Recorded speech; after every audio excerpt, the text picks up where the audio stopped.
Okay, welcome everyone. Thank you for attending our public health story care and care and health communication presentation today. And I'm going to turn it over to Michael Rode, and he is going to impart his wisdom on us. Thank you, Michael. No, no, we don't. No, we're gonna hang out together for a couple hours and do some stuff. But thank you, Desiree. I was really, really grateful to get asked. And hey, everybody, it's nice to see a few folks and know that a bunch of us are here together. Um, I want to say that today's a pretty participatory session. So if you're listening and your camera's not on and you're kind of hanging out, I just want to say that once we get going, we're actually going to use breakout rooms, and you're going to be doing some work in those rooms with small groups of folks, off and on through our couple hours. So hopefully that will work out okay. And if you're in a context where you're sort of like listening while you're working and you can't really participate, we'll figure that out as we go. But the session is definitely set up to be going through a process together. So very glad to see everyone. My name is Michael Rode, and I am the director of UM's CoLab for Civic Imagination. I'm going to say as we get started, I'm not going to rush this first minute or two because there's about 20 of us here now, and we have 60 people signed up. So I'm imagining in the next few minutes, we'll have sort of people sauntering in or rushing in from their very busy days. So I'm just going to start by saying that my background is as a theater maker. I've been here at the University of Montana for almost 2 years. I came here from Arizona, where I'd been for a little while, and Chicago, where I'd been for a while before that. But most of my experience for the last 35 years is working as an artist, mostly not in art spaces, but in public health and education and housing and local government spaces. And this CoLab for Civic Imagination that I lead over here at UM is really based on the notion that artists and creative practice in general have a tremendous amount to offer to the work that a lot of us are doing in community development and public health and education and other civic spaces. And I'm someone who really believes in the power of creative tools to help us in coalition building and problem solving and public engagement and sort of community visioning, kind of figuring out what kind of futures we want together. And I think the arts can really sort of help us do that in lots of spaces, small and large.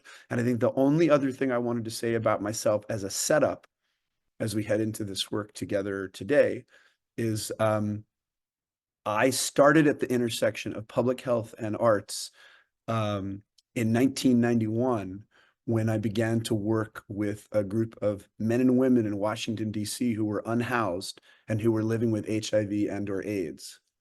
And doing that work was the first time that I started to explore how the arts can be a powerful tool for people connecting with each other, sharing stories, and then ultimately sharing messages and making space for dialogue.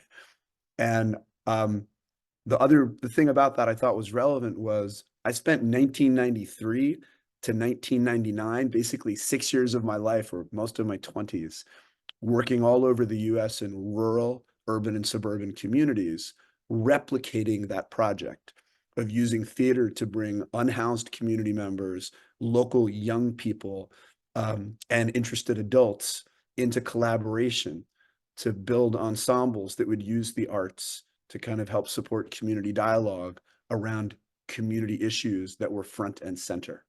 So I spent a bunch of time trying to figure out, like, what is the relationship between these public health conversations and messaging campaigns that are challenging and difficult at times, and how can creative practice sort of help us build relationships, and how can it help us have those conversations in different ways.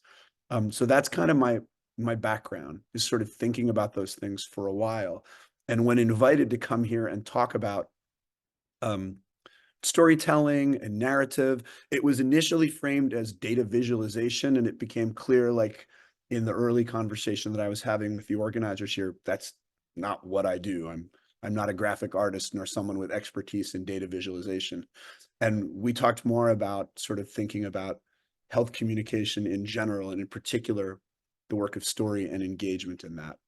And that's how I sort of landed on what we're going to spend a little time working on today.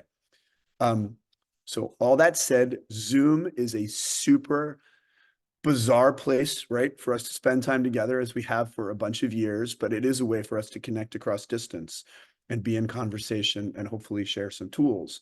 So the way I'm going to use Zoom today, and again, I apologize that I'm going to have to repeat this a lot because I imagine folks are going to be kind of jumping in, but I'm going to talk a little bit, share some slides, and then we're going to go into a breakout room, and you're going to be in, Desiree is going to put you in groups of 3 or 4 people.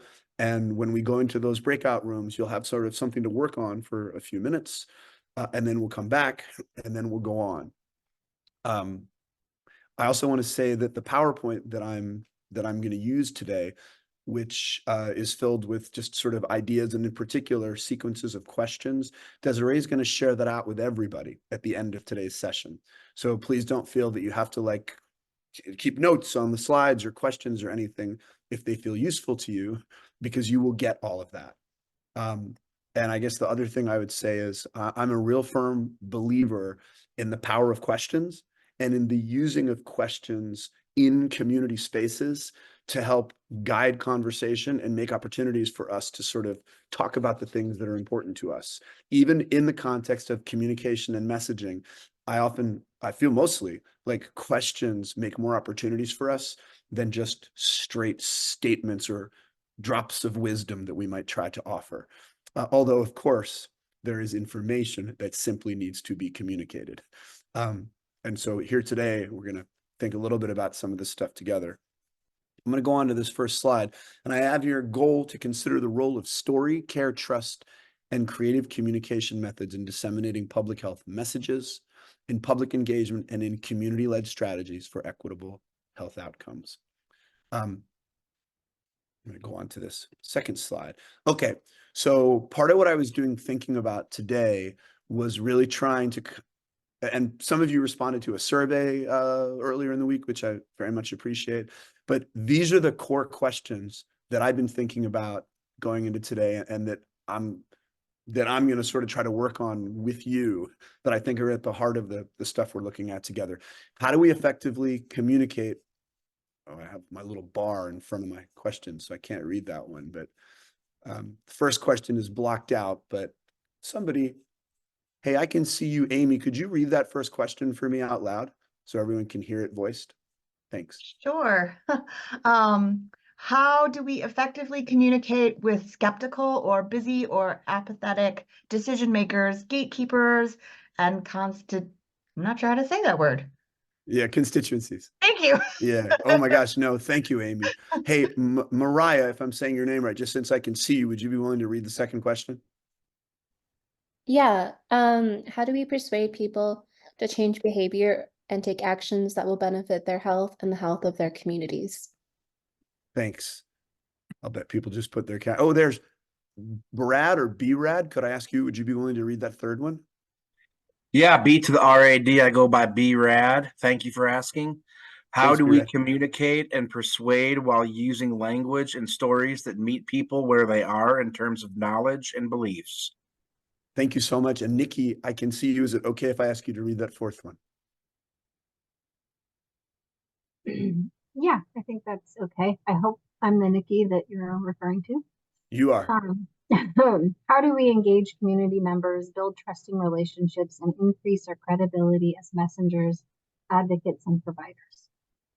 Thank you so much, Nikki. Thank you, each of you. I really appreciate that. And please, don't be afraid to turn your camera off, that I'll automatically ask you to do something. Feel free to put those cameras on, and in a couple minutes we'll be in breakouts and I'll ask you to. So those are questions that I'm not just going to now like go through and answer one by one. Those are kind of the questions surrounding all the stuff we're going to do together that we're going to think about in some different ways.